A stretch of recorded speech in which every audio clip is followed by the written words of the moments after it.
Okay, let's take a look at writing equations of these hyperbolas now. So in this first one, we're given the graph and we're going to write the equation.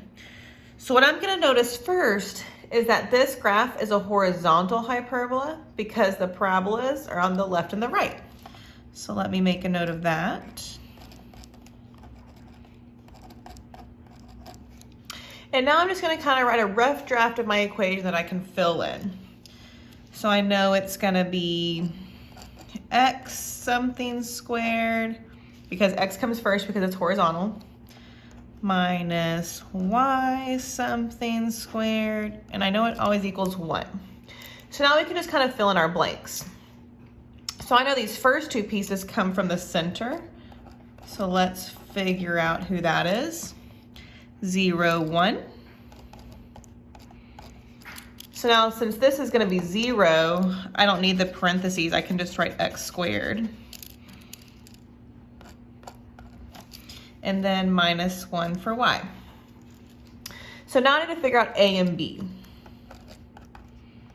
A comes first, she's with the x value. B comes second, she's going to be with the y value. So since a is with the x, I'm going to go left or right. Either way, they're the same. So count how far away the center is from one of the vertices. That's 5. And B goes with Y, so that's gonna be the up and the down, so 4. Now remember, down here is A squared and B squared. So we're not gonna write 5 and 4, we're gonna write 25 and 16. And there's the equation of our parabola. Hyperbola, wow. Yay. Okay, next one's a little more wordy. So I have the foci here and I have the vertices. Looking at the vertices, I notice that the x values are changing. So that means my hyperbola is going to be horizontal again. I also know that my center is between the vertices. So let's do that midpoint formula to find the center. So x plus x divided by 2. So 4 divided by 2 is 2. 2 plus 2 is 4. 4 divided by 2 again is 2. So there's my center. Now I need to find a and b. So I'm going to use my center, my vertices, to find a. Because remember, from center to the vertice is where you get a. So let's look at what's changing. The x value is what's changing. So how do we get from 0 to 2 and 2 to 4? That's plus 2 both times. So a is 2. The other information we're given is the foci. We know the foci comes from the c value. So center to foci is how far away c is. So again, those 2's don't change the y value, so we'll just look at the x value. So how do you get from 2 to -1 and 2 to 5? That's 3. And now we can use that formula to find b. Now remember, ellipse was the a squared minus b squared, but hyperbola is a squared plus b squared. So c squared equals a squared plus b squared. So that's our 9. 4, that'll be 5. Don't forget to square root. So b is the square root of 5. And I'm gonna leave it like that for now because I know in my equation I'm just gonna square it. Okay, so horizontal means that x comes first, minus the 2 from the center over my a value, 2 squared is 4. Y minus 2 over root 5 squared is 5, and it always equals 1. There's this hyperbola. Okay, number 3 is very similar to this problem. So I want you to pause the video and work on number 3. Ready, go.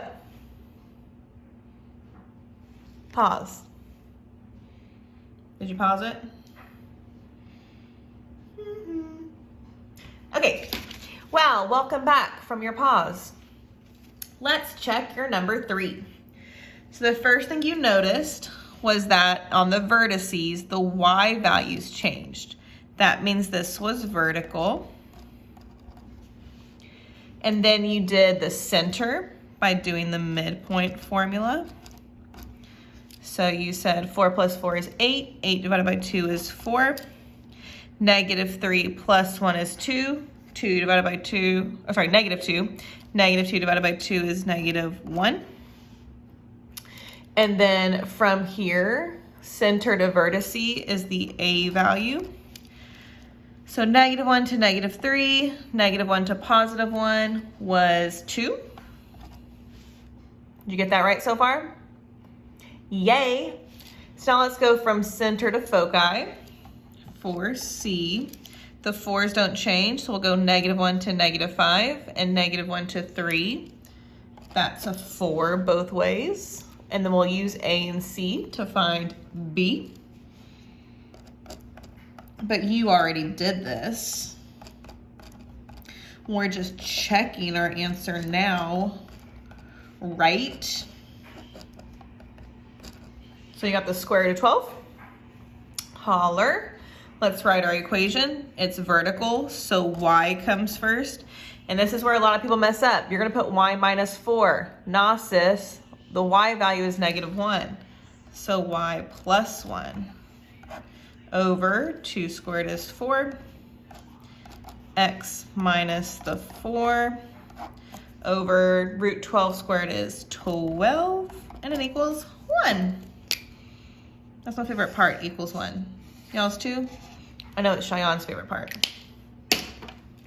Okay, on this last one, we're gonna be given an asymptote, and then it also tells me the transverse axis is horizontal. That means my hyperbola is horizontal, because transverse axis is the one between the vertices, remember? Conjugate is the other one. So these numbers besides x and y tell us the center. So I know the center is at, the x value would be negative 2, the y value would be positive 4. Always do the opposite there. And now the only other thing I need is A and B.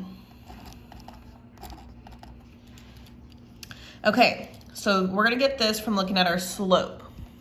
Remember, slope is rise over run. So we went up 3 and over 5, okay?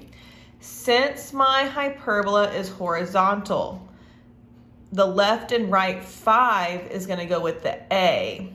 So the A value will be 5, and the B value, the up and down, is gonna be the 3. So now we have everything we need. Horizontal, X is gonna come first, plus 2, over 5 squared is 25, minus y minus 4 over 3 squared is 9 equals 1. Yippee! And there's writing equations of hyperbolas. You have 4 more problems to practice with that are very similar. Make sure to check your work in Schoology, and don't forget to take this quiz. Bye-bye!